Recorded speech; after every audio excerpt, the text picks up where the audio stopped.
diversity. Tonight's quiet lesson is about the ancient Olympic Games, Olympia, athletes, contests, rituals, olive wreaths, and the early history of organised sport. So sit back, get comfortable, and imagine a moonlit stadium in ancient Greece, long after the crowds have gone quiet. Tonight we are going to visit the ancient Olympic Games. The Olympics began in ancient Greece, traditionally dated to 776 BCE at Olympia in the western Peloponnese. They were not simply a sporting event in the modern sense, they were also a religious festival held in honour of Zeus. Athletes, spectators, officials, and visitors came from across the Greek world. For a time, the games created a shared gathering place among cities that were often politically divided. Olympia itself was a sacred landscape. It contained temples, altars, treasuries, training spaces, and athletic grounds.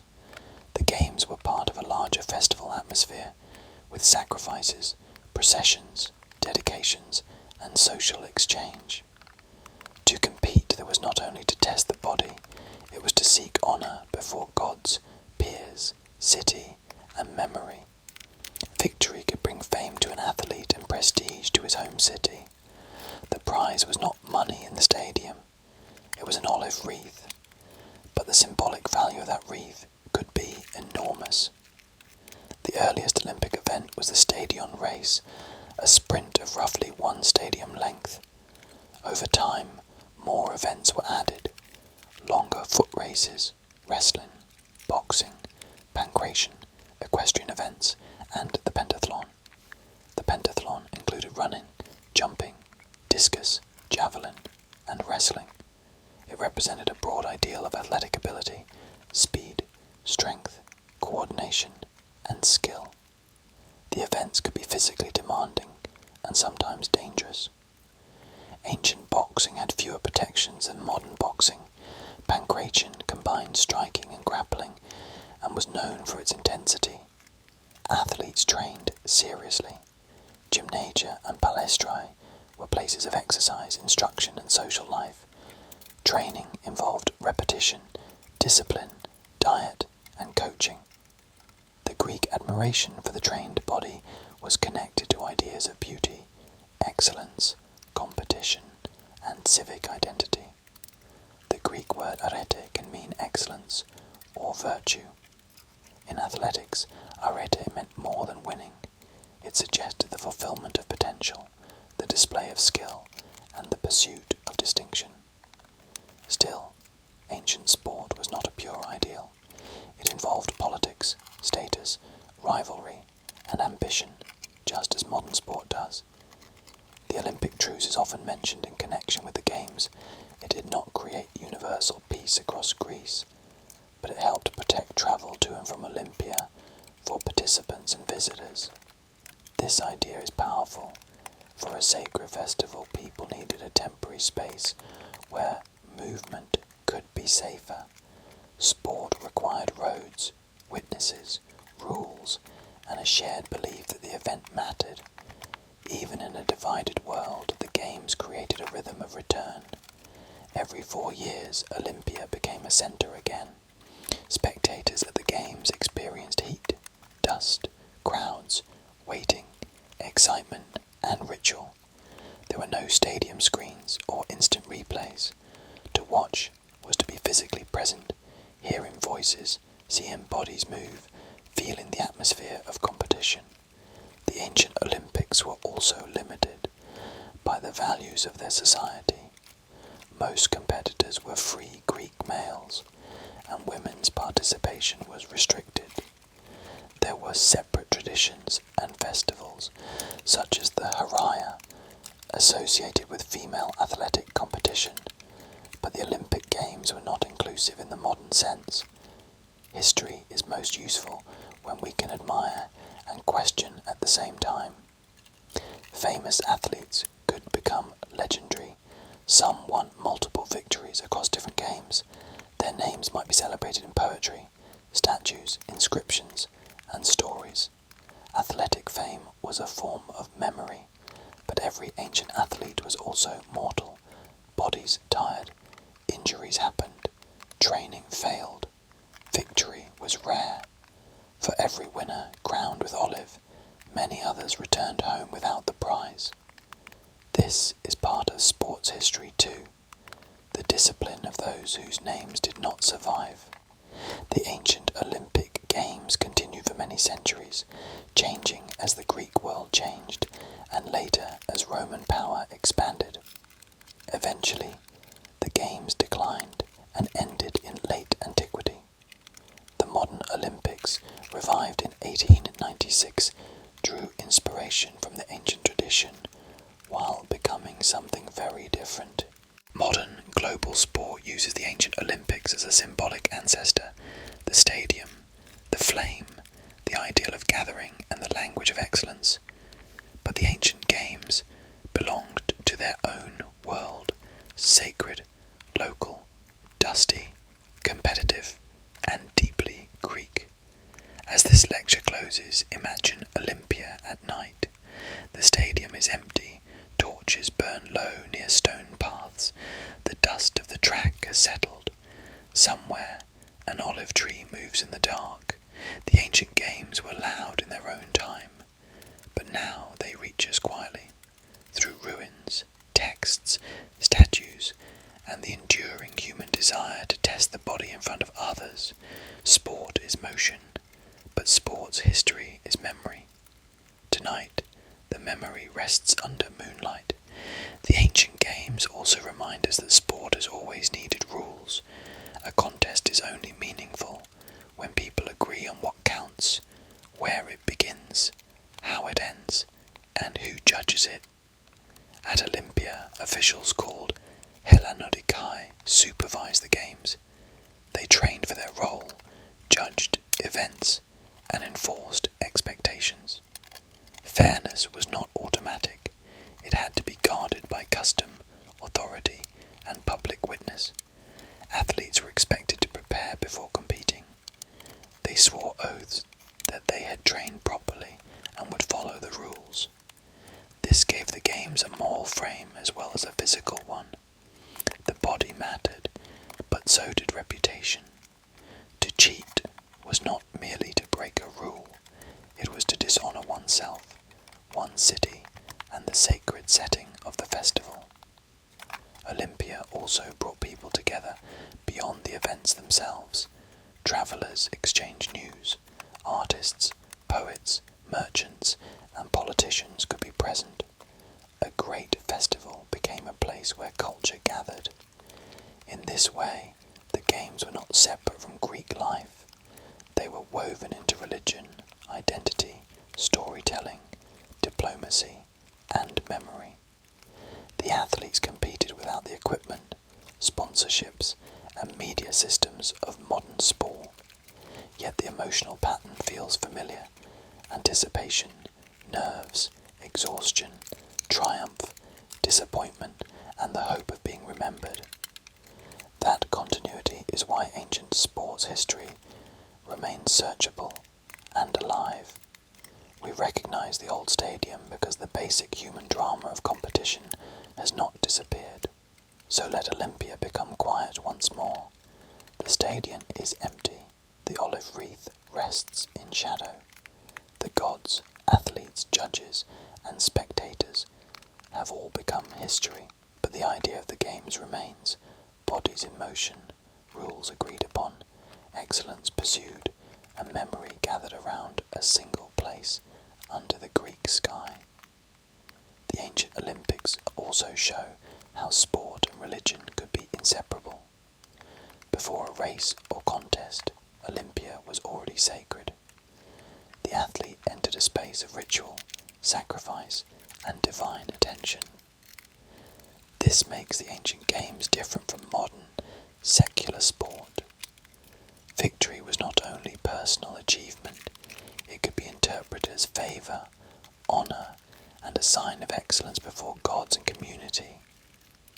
Training the body was also connected to training character, at least in ideal terms. Discipline, endurance, courage, and self-command were admired. Of course, real athletes could be vain, ambitious, or flawed. That tension is familiar. Sport often carries ideals higher than the people who play it. The ideal still matters because it gives athletes something to reach toward. The stadium itself was simple compared with modern arenas. There were no electric lights, no giant screens, and no recorded music. The drama came from the body, the dust, the crowd, and the moment. This simplicity can feel calming from a distance. A track, a line, a runner, a breath, and the question of who will reach the end first. Some victories were commemorated with statues. These were not merely decorations. They were acts of memory. A statue could preserve the body of an athlete in idolized form, long after the real body aged and disappeared. Sport is always fighting time. The performance vanishes as soon as it happens. Memory tries to hold it. The modern Olympic Games borrow symbols from antiquity, but they belong to a very different world of nations, media, sponsorship, and global spectatorship. Still, the old route remains, a scheduled gathering. Rules, bodies prepared through discipline, a public test, a winner remembered. So tonight, let the ancient games become soft instead of loud. Imagine the track after sunset, no cheering now, only dust, stone, olive leaves, and the memory of feet that once crossed the stadion. The history of sport begins to feel very human there. Brief effort, long memory. Before we leave Olympia, we can notice how different ancient athletic honour was from modern fame. There were no cameras to preserve every race. There were no slow-motion replays. A victory had to be carried by witnesses, poems, inscriptions, statues, and stories told after the festival ended.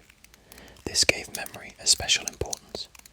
An athlete's performance happened quickly, but reputation could travel home and last for generations. A city might celebrate its victor. A family might gain prestige. A poet might transform a physical contest into language. The ancient Olympics also remind us that sport has always lived between body and story. The race is real: lungs, dust, muscle, speed, and exhaustion. But afterward, people ask what the race means. Was it excellence, favour, discipline, glory? The same motion becomes part of a larger narrative. For a quiet listener, that may be the most interesting part. The ancient stadium is empty now, but the pattern remains familiar. Human beings still gather to watch effort under rules. They still remember moments when a body does something difficult, graceful, or brave. Sport disappears as soon as it happens, and yet somehow sport stays. The ancient Olympics also belong to a wider calendar of Greek athletic festivals. Olympia was the most famous, but there were other Pan-Hellenic games too, including those at Delphi, Nemea, and Isthmia. Together these festivals created a circuit of competition, travel, honour, and ritual. An athlete could build a reputation across more than one festival. Victory at several major games was especially admired. In this way, ancient sport already had something like a season, a public record, and a culture of comparison. But travel itself was part of the challenge. Athletes and spectators moved through landscapes without modern comfort. Roads, ships, heat, cost, and danger shaped who could attend. To arrive at Olympia was already to have crossed distance. There is something restful in imagining the festival before it begins. The stadium is empty. Trainers prepare. Officials review duties. Visitors arrive in small groups. Merchants arrange goods. Priests prepare rituals. The famous noise of the games has not yet risen. Then, slowly, the sacred site fills with expectation. A race is only seconds or minutes, but the world around it takes days, months, and years to prepare. This is true of sport in every era. The visible event is the surface. Underneath it are habits, training, travel, rules, money, belief, and memory. The ancient Olympics help us see that sport has always been more than the final result. They also show how bodies become symbols. A runner is not only a runner. He may stand for a city, a family, a training tradition, or an ideal of excellence. The body performs, but society gives the performance meaning. And when the festival ends, Olympia becomes quiet again. The dust settles, the visitors leave. The winners carry home their wreaths and stories. The losers carry home experience, fatigue, and perhaps the intention to return. That return matters. Every 4 years, the games created a rhythm larger than one life. Generations could measure time by Olympiads. Sport became a clock for culture. So let the ancient stadium rest in the dark. It is a place where movement once became memory, where effort became story, and where the simple act of running in a straight line could become part of history. One final detail to hold softly is the physical setting of Olympia itself. The sanctuary was not only a backdrop, it shaped the meaning of the games. Athletes competed in a place where temples, altars, statues, and dedications reminded everyone that the contests belonged to a sacred landscape. The stadium track was simple by modern standards, but simplicity can make a scene more vivid. A starting line, bare feet, dust, heat, a crowd watching closely. The race did not need technology to feel important. It needed witnesses, rules, ritual, and belief. The olive wreath also becomes more powerful when we slow down. It was not a trophy in the modern commercial sense. It was fragile, natural, and symbolic. Leaves from a sacred tree could carry more honor than gold inside the festival itself. That tells us something about value. Human societies decide what objects mean. A wreath, a medal, a cup, a record, a jersey, a statue. Each becomes important because a community agrees to remember it. So the ancient Olympics are not only about who ran fastest or fought hardest. They are about how people turn effort into honor, honor into memory, and memory into tradition. I want to thank you for listening to Whisper University. If you made it all the way to the end, I'm very glad you are here. I hope tonight's quiet lesson helped you relax, learn something new, or simply drift for a little while in a calmer direction. If you enjoyed this whispered lecture, you can support Whisper University by liking the video, subscribing to the channel, or leaving a gentle comment with a topic you would like to hear next. It helps this little university grow and helps us keep making the world a little more relaxed and a little more curious through ASMR. Until the next quiet lesson, take care, breathe slowly and rest well.